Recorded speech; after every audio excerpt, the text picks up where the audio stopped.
Look, I got rid of the angel, guys. I did it. She's gone.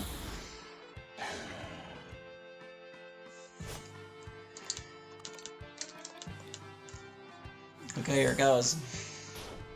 Yeah, I felt that one, huh?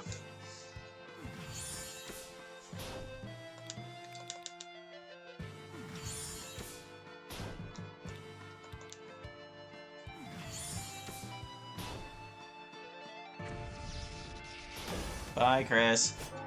Nice knowing you.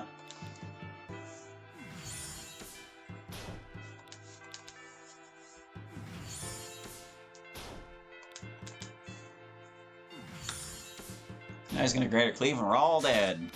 Yup. There's simply no way. Oh, man. And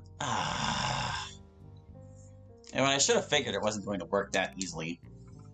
About the only way I could think to possibly get it going is if we spent more time ascending in the early phases, so we got our magic missile damage up, but we don't really have the luxury of time is the thing.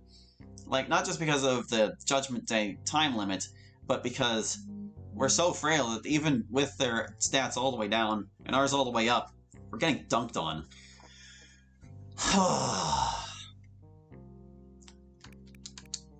What can we do to get through this? Well, look. We know staying chipped in the first phase is not that big of a deal because we don't even need to take damage from them. We can just ascend ourselves and our HP will be below full.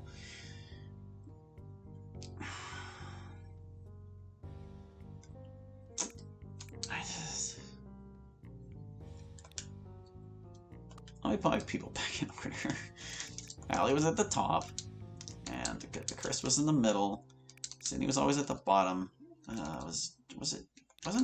Yeah, Jordan was 4th. That's where they were. Alright, hold on. Let me put you back to being a paladin. I wonder if the Crusader would be good here. We'd be able to use that, but, you know, it's light damage. It's probably actually not that good. Yeah, I don't think that would actually be very helpful. Or was the Savior the one who... No, the Savior is the one who does intervention, wasn't he? No, that's the right one. I do think the Paladin would be helpful. I would like to keep one Chronomancer, but... I'd also like... you, perhaps. Because if we can use Ascension to put our HP out of range... I mean, I know we can't do that every turn, but if we have regen at least some of the time, it would help offset things.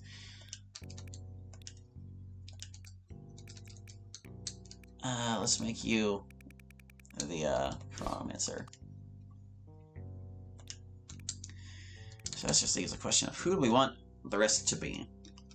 It is true that an archer can be helpful here. I just don't know how helpful. We do need to get through some common enemies pretty quickly. You were the one who could stun people forever, if necessary. You were.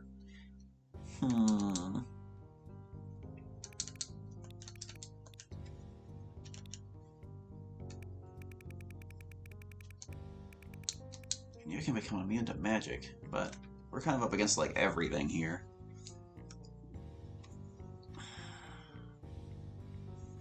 Having another source of stunning is very good. Go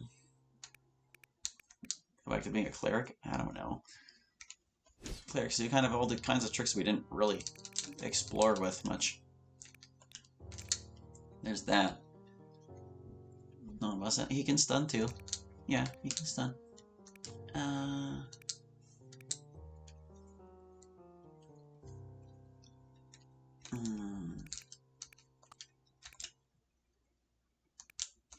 He would take some of the healing burden off of Hallie, but his healing is like all Hallie's really good for after a while. I don't know about Cleric, man. I don't know. He's a little squish man. we do need like a mix of offense and defense here, and I feel like the assassin is good for that.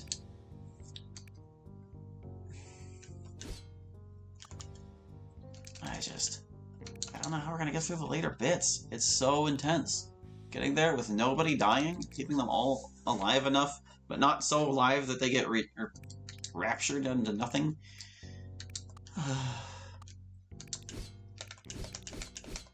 They really presented quite a challenge, I must admit. Alright, hold on, let's... No, hold on, because... I had the warrior before to boost our power. The chronomancer does that by one stage already, though. And he can do it instantly, as opposed to, like, later.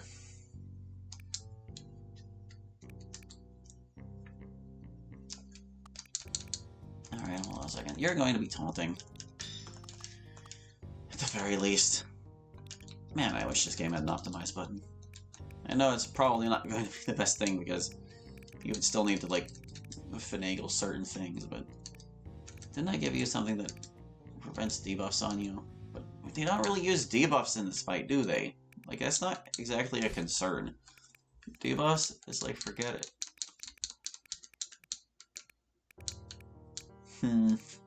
Wrecking Ball? 10% chance to miss? Slightly stronger? Yeah, no thanks. Also, I want you having a shield, so there. This gives you all the resistances. But that's not really important until the very end, but, you know, the very end is going to be a consideration.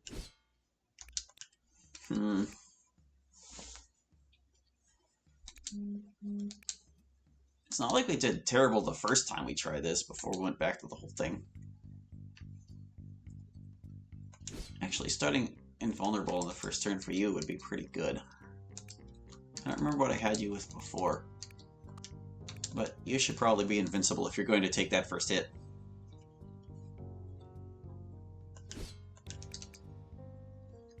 Spiking and crackling are good too, but I don't know. Everything else is kind of worse for your stats.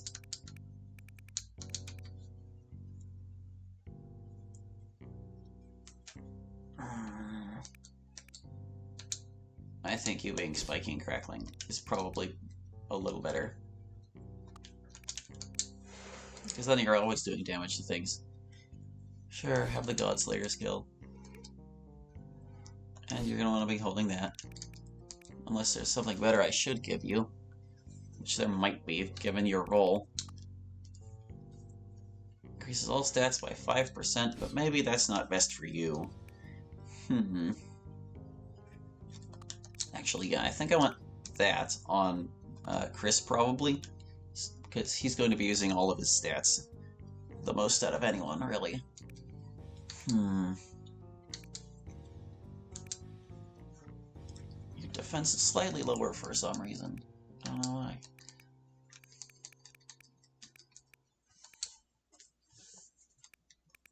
Unit Poison Fear. Bring Stunning Powder. And it's 3% chance to evade. I don't know that I want that.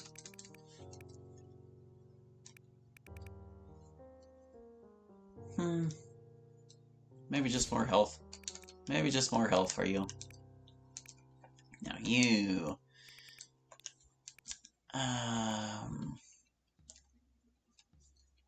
Desperate Prayer would be good to have.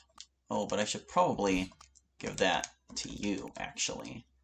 You should have the Desperate Prayer.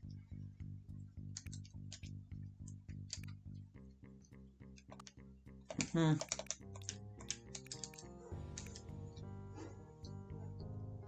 don't want you with zombieism.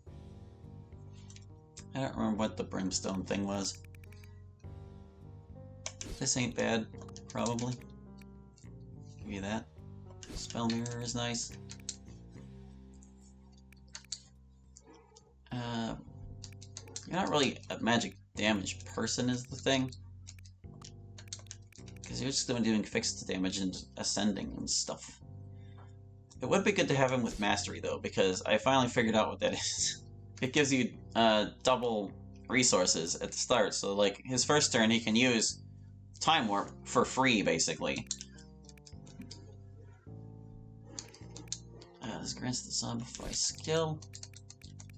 Is there a better skill I could give you? Resistance to non-elemental. Boosts defenses when an enemy supercharges. There's going to be supercharging involved, but I don't think that's necessarily what you want. It's not going to be happening often enough or early enough for it to really matter.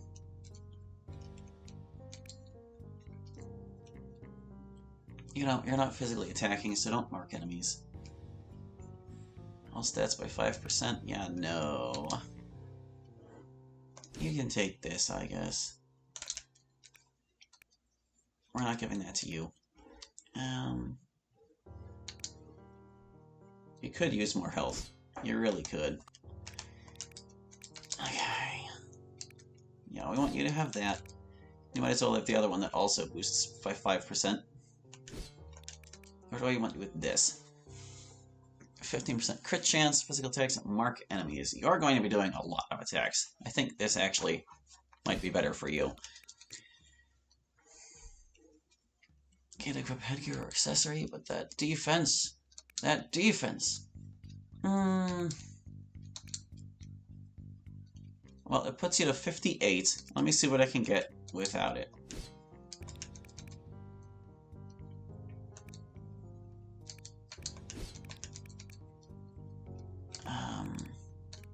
Alright, you don't use a shield. And yeah, it actually is better. Oh wait, it takes away my accessory. No, I don't want that. Okay, yeah, forget it then. Nothing else is really better for your def. We want you to have something that lets you... It was the Nocturnal Knife that lets you target anyone? Yeah, you can target any enemy with a ranged weapon. But you can also use, like, these little things to do that. That's the Arcane Snipe skill. What's that? I don't remember that one. What's the Arcane Snipe? Too many things in this game. I've said this like a million times. Oh wait, it's in specials. Oh, okay. But you can only use it once. It's 250. It's really not that strong. Okay, so it's not a deal breaker, basically. Or it's not going to make or break my thing. Hold on. I don't want you with a wand. Is this the strongest the thing of this sort you can use? Stronger than the Nocturnal Knife, at least. That's more, or that's better for your attack, and you do use attacks more often. Alright, stitching the crossbow it is. And this other weapon will be just whatever is best for your damage, I guess. That's pretty good. Oh, and it inflicts Dizzy too. That's good. Dizzy's nice. You're kind of doing regular attacks sometimes. Nothing else is more powerful than that. Like, there are things that do magic more, but not like that. Alright, so you guys are all good. I gave you the High Priest Staff for the healing bonus. Yeah, but you die. I don't want you to die. You'd vanish immediately, wouldn't you? Or is that, like, later? I don't know. Being indestructible could be pretty handy for you, actually. How's about you take that? I have Necromancer's Robes on somebody else. I do. This resistance to non-elemental damage for one less. It puts them even. Boosts defense and supercharge. Like I did say, there are going to be supercharges happening.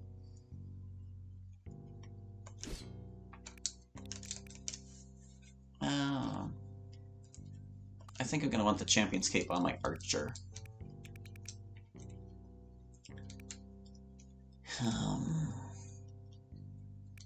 Good def, chance to avoid attacks. It's pretty good. Looks like you can do an offensive or a defensive roll, but I think you're best off defensive.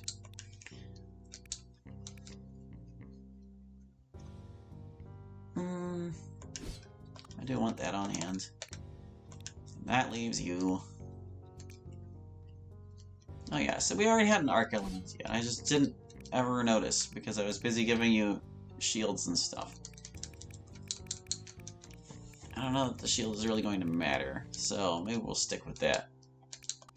So what is that skill it gave you there, the elemental arrows? Status, self-instant. Select which element your weapon attacks will use. Oh, okay. I don't really know what they're vulnerable to, or if that's even a factor in this fight, really. Kind of just want damage out of you, like a lot of damage, like as much damage as you can possibly do. And it looks like the Stygian bow is it. And when you just want power, go Stygian. I want to equip an Iron Charm, though. Takes some attack and magic attack debuffs. That's pretty nice. I don't really know if they're using debuffs, though. Still better than everything else you got, though. I don't want to do that. Resistances are nice. That's more attack, though. Spellblade armor. Did say I only wanted attack. Champion's Cape. You want to take that huge bomb for the damage? Alright, I guess we'll try it with these guys and see if we can't play our cards a little better. But, you know, I'm kind of out of time for this one. So I guess we'll take on this final challenge next time. Thank you for watching. I hope you enjoyed. And we'll see if we can't finish Raiders of Ruin in the next video. Hope to see you then. Bye-bye.